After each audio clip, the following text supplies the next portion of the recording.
to First Take. Look, Giannis Antetokounmpo will begin another quest for the title with the Bucks this season, but could that quest have been with New York? A report dropped by our Sharpe this morning detailing a turbulent summer for the star, who expressed doubts about Milwaukee's ability to truly. Shams reported that the only team Giannis would entertain going to was the New York Knicks. But when the Bucks listened to New York's offers for the star, they were underwhelmed and inevitably did not make a move. I am certain this breaks one Stephen A's heart, who of course is a beloved Knicks fan, and the Greek freak can do it all. He obviously would like out of Milwaukee if there was the right suitor. Sounds like the Knicks maybe were the right suitor, but didn't do the right things. Are you unhappy with the way the Knicks approached it? I'm unhappy about it, and I say that with all due respect to everybody on the New York Knicks. Karl Anthony Towns, of course, who I just taped a commercial with, Jalen Brunson, and what he's doing. The brother's big time. He's the star of the New York Knicks. You're the cardiac kid. You got Josh Hart and those boys, and Anobi and these cats. I mean, got Mikal Bridges, of course. Got nothing but love for all of them, but they ain't Giannis Antetokounmpo. I mean, do we know who this man is? This man has averaged 30 and 11 over the last 3 years. He's averaged a minimum of 28 and 11 over the last 6 years. This brother is one of the top 5 players on the planet Earth. That's who the hell he is. If you're the New York Knicks and you can get that dude to the Garden, everybody but Jalen Brunson, I'm giving up, because he's got to play with somebody. I'm giving up everybody. I'm giving up the cheerleaders. I'm giving up the dance team. I'm giving up the equipment manager. I'm giving up every damn body to get him. Now, the Knicks obviously did not feel that way. Knicks obviously didn't feel that way. And I know one can make the argument he has been in Milwaukee. Yeah. They have been bounced out of the first round over the last 3 years. But that's because of the parts around him. It ain't because of Giannis. Not because of him. Since they won the finals, they lost the semifinals the next year. And then after that, they've been bounced out the last 3 years in a row. Obviously, coaching changes and things of that nature. We see all of that happening. But Giannis is a monster, man. And if you're talking about the New York Knicks getting somebody of that caliber, to me, nobody outside of Jalen Brunson would have been safe for me.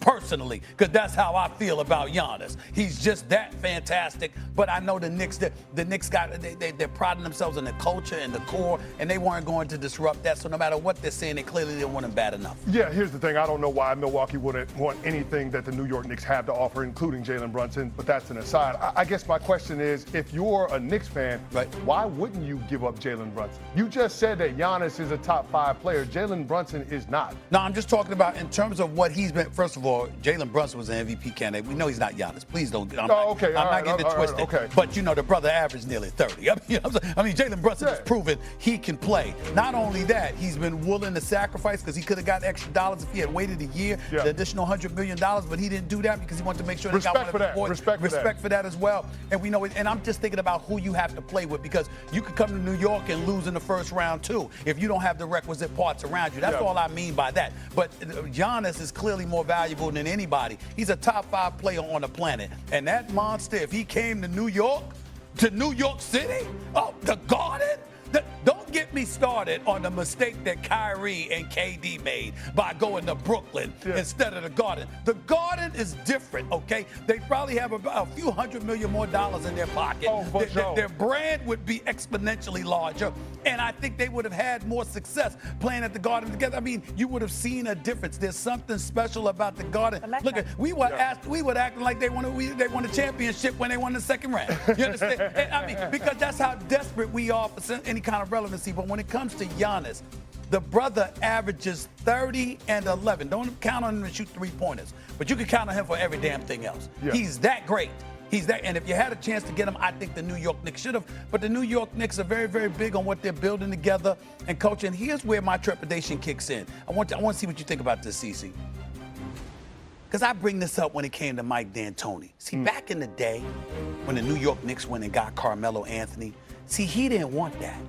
Because you had Gallinari and other cats, and you were building something, and the pressure wasn't there to win the chip, because you knew you didn't have a good enough team, but you had a good enough team to challenge and to be interested, which led itself towards job security. I'm certainly not accusing Leon Rose, World Wild West, and cats of thinking that way, but I do think there's this thing about their culture and keeping that together instead of shooting for the stars for somebody like Giannis. Well, I do believe that. I think any attempt to contend at a championship level went out the window when you decided to trade 5 first-round picks for Mikal Bridges, giving up that pick swap, because now all of a sudden you don't have the ammunition to go out and tinker with the team to engage and start. You should have never gave up more than 3. Exactly. You should have never given up more than 3 picks. So star players in the trade aside, when you think about where the Milwaukee Bucks are, they're going to want draft capital. That's right. And the New York Knicks are not in position to offer it. The Atlanta Hawks are in position to do that. That's true. When they have the most valuable asset in the NFL. Even Oklahoma City's in a position to offer that. Even them. The New York Knicks can't do it in terms of putting together a package of both picks and players in order to entice Milwaukee to make a deal. This is the lone thing I can blame Jalen Brunson about. You wanted your boy. And obviously Leon Rose and them are going to go out and get that for you. You don't get them to give up 5 first-round picks. You got to hold on to a couple of those. Okay? And I think that as a star, you have to have the foresight to think beyond that. Mikal Bridges is a damn good player. He's no scrub, and he can make a contribution. I think he'll be even better this year. But for $150 million, he better be. But in the end, you gave up those. It ain't the money. It's those 5 picks that everybody remembers that you gave up for him. It's going to be hard to live that down. It's going to be hard to live that down. You got to be a superstar. If the Knicks don't live up to the expectation they were at last year with a new head coach and all this, and then you could have had Giannis, there might be some help. I got them going to the finals. There might be some help. By default. Because of injuries, Boston, Damon's in Portland now. You own that stuff again? You own that stuff again? Are you on that stuff again? I got them going to the finals. They're going to the finals. They're going to the finals. Well, Josh Hart leaving with injury was obviously a worrisome thing for the Knicks. They also did not have OG Anunoby in this game, who was out with a sprained hand. He's day-to-day. The Knicks said that Josh Hart didn't come back in the game because he was ejected, not because he had the injuries. So we'll see how that might change over the next couple of days. Josh Hart already dealing with a finger injury that's going to bother him throughout the season. So that injury was probably the headline for the Knicks in this game. One thing I would point out, VJ Edgecombe has really impressed his 76ers teammates over the last week and a half at training camp. And he didn't shoot the ball great in this game, but he played a lot of point guard. He had 14 points. He had 6 rebounds. He is going to get a ton of minutes, and he is going to be really probably something to pay attention to, because Joel Embiid and Paul George are not ready to play yet. They were missing 5 rotation players for tonight's game, so I wouldn't pay too much attention to the final score. And by the way, the final tally, 3 of 35 3-point shooting for the 76ers. But the good news is that the heaves at the end of the halves did not count. So they have that going for them. How do I follow that up there, Malik? I think you take a 3. I think for me there's 2 things. Yeah, you do. There is 2 things here, and it started with what New York did with their opening lineup. Pacom Dadier, their first-round pick, started in there. Why that's relevant is because he could be the odd man out when you look at this Knicks roster. They're going to need to clear out some money if they want to keep Malcolm Brogdon and Landry Shamet, who they've signed in the offseason to kind of booster that bench. He certainly struggled shooting the ball 0-5 from 3.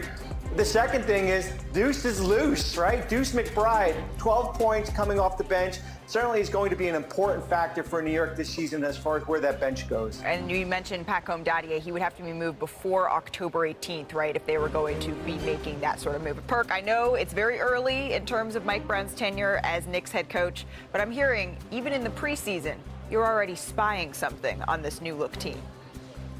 I'm Kendrick Perkins, better known as Big Perk, and nothing gets past me. Freeze! Just when you thought it did get past me, there I am. I spy a problem. I spy it all. Carry the hell on.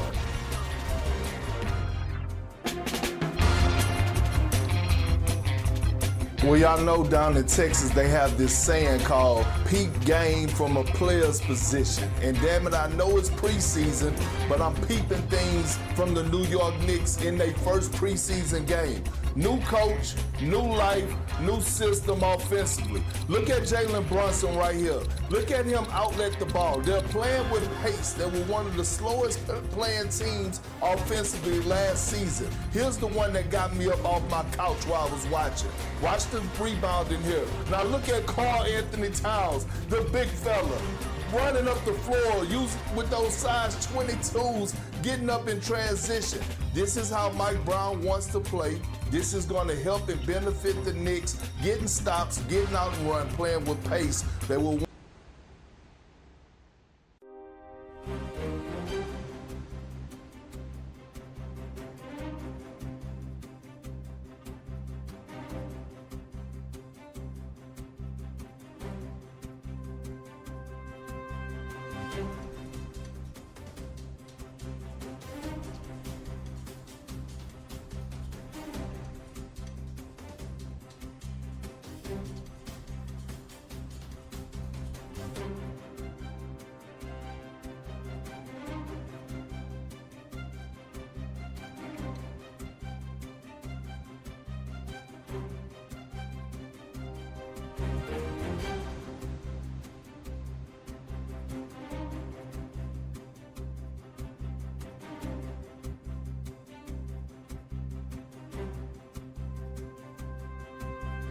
you.